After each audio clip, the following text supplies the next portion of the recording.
Ok. Il est bien.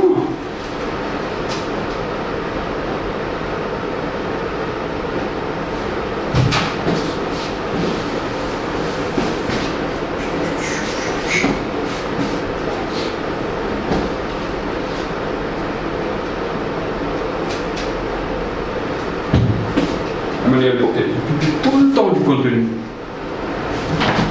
Mais, genre, si tu allais. Mais ça ne va pas délasser les gens. Par exemple, le fait de publier tout le temps du contenu. Après. Les gens, ils ont... Non, après, c'est la qualité qui fait la différence. Les gens, tu mets de la plus-value, ils prennent. Tu mets quelque chose qui ne les intéresse pas, ils délaissent. Mais aussi, il ne faut jamais s'exiger de la qualité tout le temps. Ce qui est de la qualité et ce qui n'est pas de la qualité, aussi bizarre que cela puisse paraître, ce sont les gens qui le disent. C'est pas toi. Oui, ça c'est pas. L'intérêt, c'est de diffuser beaucoup de contenu et voir maintenant les statistiques ou bien essayer de voir ce qui est derrière, jusqu'à toucher ce qui intéresse les gens. Mais les gens, ce qui leur intéresse, c'est pas à toi de le décider. Et c'est ce qui fait la question de genre de l'arrogance qui peut en découler, quoi. Tu dis, c'est comme quand tu vois les jeunes rappeurs, quoi. Et pourtant je l'ai ajouté. Bokeh, tout le monde l'ajoute dans le digital. Ou bien il t'ajoute. Non, mais il est inhumain, quoi. Il est bien. Il est machallah. Tu vois, ce qui est bien comme contenu et ce qui n'est pas bien comme contenu, c'est jamais à toi de le décider. Tu vois. Et tous ceux qui ont essayé de progresser à contre-courant, ils finissent par regretter. Tu vois, par exemple, dans le milieu de la musique, du rap plus précisément, il y a des gens, ils écrivent de bons messages, des choses significatives, en pensant que c'est ça qui est bon. Alors que les gens s'en foutent. Une autre personne sort de là-bas, il fait un clip, il montre deux filles qui sont mal habillées. Et ça résonne sur Internet. Alors aujourd'hui, en termes de contenu, toi, si tu juges, tu peux dire, oui, ça c'est mieux. Mais ça n'intéresse pas les gens. Donc ça, c'est mieux. La personne qui fait un clip qui montre deux filles qui a 5 millions de vues, la personne qui se positionne en lanceur d'alerte, qui clash le gouvernement et les gourdigènes, je ne sais pas, qui a 300 vues, mais il n'y a pas photo. Donc lui, s'il s'acharne là-bas pour continuer de dire que c'est ce que je fais qui est bien, en fait, il n'avance pas. Parce que ce sont les gens qui décident de ce qui est bien et de ce qui n'est pas bien. En tout cas sur Internet. Si tu te positionnes là et que tu t'évalues seulement sur la base de... Tu choisis comme métrique la portée, le nombre de clics, le nombre de vues, le nombre de lectures, il faut respecter ça, quoi. Si c'est comme ça que tu mesures ton succès, il faut respecter ça et faire de telle sorte que tu puisses atteindre ces résultats. Et comment on découvre ça? En publiant le plus de contenu possible, le plus tout le temps. Des fois même aller sortir de son domaine et revenir. Tu veux publier du contenu en rapport avec le numérique tout le temps et venir un jour parler de vraiment autre chose. Parler d'un clip qui a eu un buzz, comme ça. Et découvrir que c'est ça qui intéresse vraiment les gens, bizarrement. Parce que les gens aussi sont intéressés par le divertissement.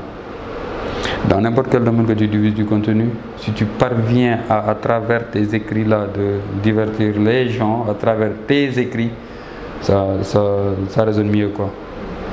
L'homme est très très très émotionnel. Donc, avant d'écrire, dis-toi que tu ne sais pas ce qui marche. Après publication, interroge les statistiques. Et là, tu sauras. Maintenant, plus on fait une chose, plus on fait d'erreurs. Plus on fait d'erreurs, plus on minimise les erreurs. Et si on rencontre le maximum d'erreurs dans un domaine, on devient expert. Il n'y a que ça, en fait. L'expert, c'est celui qui a rencontré le plus de problèmes possibles dans un domaine, dans n'importe quel domaine. Ou bien celui qui a fait 10 000 heures de travail dans un domaine. N'importe quel domaine. Tu travailles 10 000 heures pendant un domaine, tu es expert de rang international. Parce que tu as rencontré le plus de problèmes que les 1%. En fait, tu fais partie des 1% qui ont rencontré le plus de problèmes dans le même domaine. Donc, beaucoup de temps de travail, ou bien beaucoup de beaucoup d'essayages, beaucoup de tests. En fait, c'est tester. Après, tu finis par tenir ton filon, quoi. Après, peut-être l'intérêt sera de, quand tu te rendras compte que les gens, vraiment, ils sont intéressés par des choses qui ne sont pas intéressantes, c'est là que commence à venir le problème. Parce que si tu les suis, peut-être ils vont t'amener là où forcément tu voudrais pas aller. Parce que les gens, ils sont bizarres. En termes de likes et de partage, ils sont très bizarres. Ils sont très bizarres. Et ça, il faut prendre ça en compte.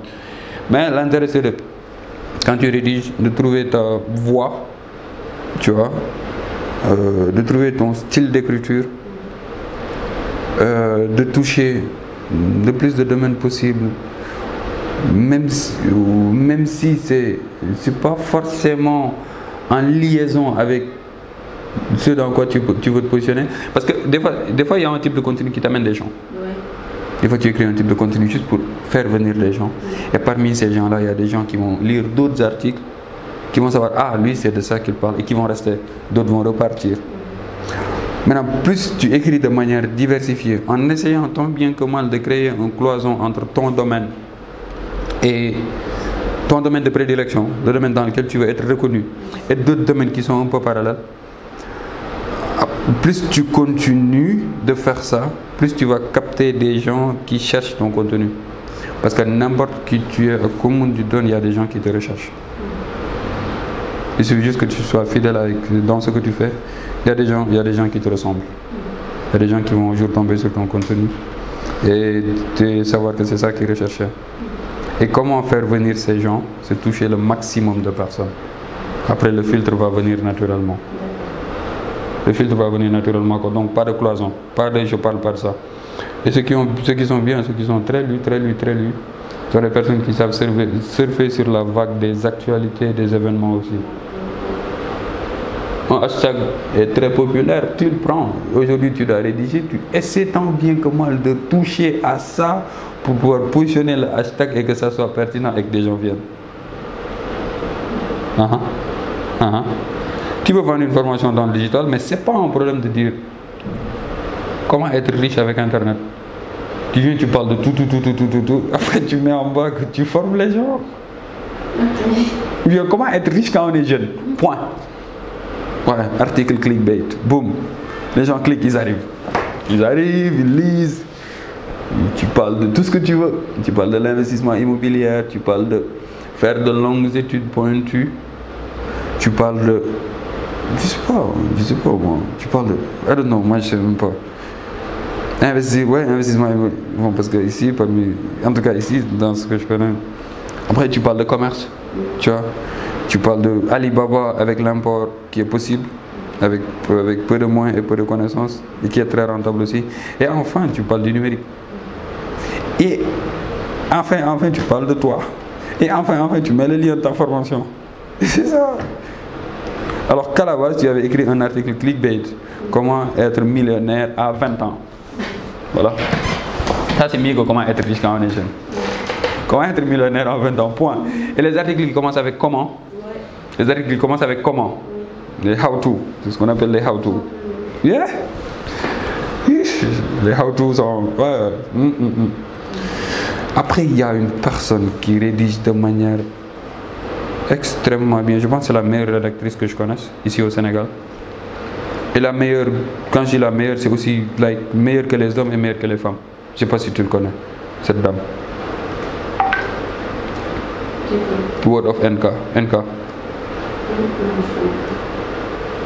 Moi, bon, j'ai lu beaucoup de choses. Mais si on m'avait demandé la meilleure blogueuse, en tout cas en Afrique francophone, je l'aurais choisi. J'ai lu tellement de choses. Elle est extraordinaire. Ah, ok. C'est quoi ça?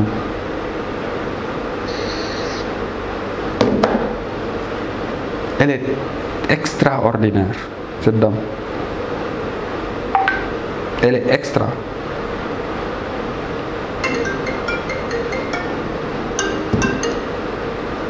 Word of NK, Lila. Y a pas comme elle. Y a pas comme elle. 208 commentaires. Y a pas comme elle. Y a pas comme elle comme rédactrice. En termes de contenu, En termes de plume, la manière dont. Plus 235 9109. La manière dont elle écrit. Word of NK. Il y a un article de lui que j'avais vu là. Non, elle est bien. Elle est suivie par les femmes, parce que c'est une dame. Après même, elle a été, je pense, scénariste de Idol. Ouais.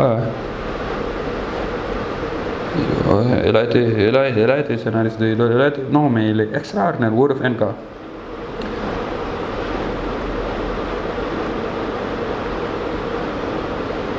Elle parle de famille, elle parle de notre Sénégal. Bon, bref. Ouais, moi, la dernière que j'avais lu, c'était ça. C'était. Ouais, Dream Killers, les tueurs de rêve. Je la lis pas tout le temps, quoi. Je lis bon, assez souvent. Elle est bien. Elle est bien. Et tu vois comment elle écrit. Ça, quand tu vois une personne qui écrit avec ces choses-là, les pistes là, les majuscules, elle s'y connaît en SO. Elle s'y connaît très bien. Elle est wonderful. NK, elle est wonderful. Sénégalité, Nyartou, contribution, contact. Lila, elle est très bien. Après, on va aller rédiger directement. Bon, je propose. Est-ce que tu vas écrire là actuellement? Tu es prête pour qu'on commence à rédiger quelque chose? Bon, je te crée. Oui, tu pourrais écrire pour moi, ça. Pour mes formations là. Yo, tu écris dans le numérique. Écris pour moi. Mais il faut que vous appréciez d'abord. Non, on le fait ensemble. D'accord, on va essayer. Donc, passe-moi ton article sur LinkedIn d'abord. Je crée un compte sur Concours SN. Puis merde, quoi. Je vais créer un compte sur Concours SN tout de suite.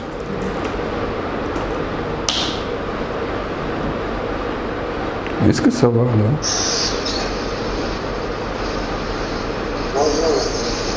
Oui, bonjour. Bien, ça va? Bien, oui.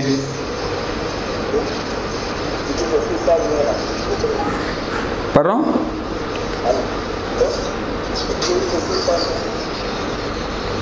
Pardon? Oui.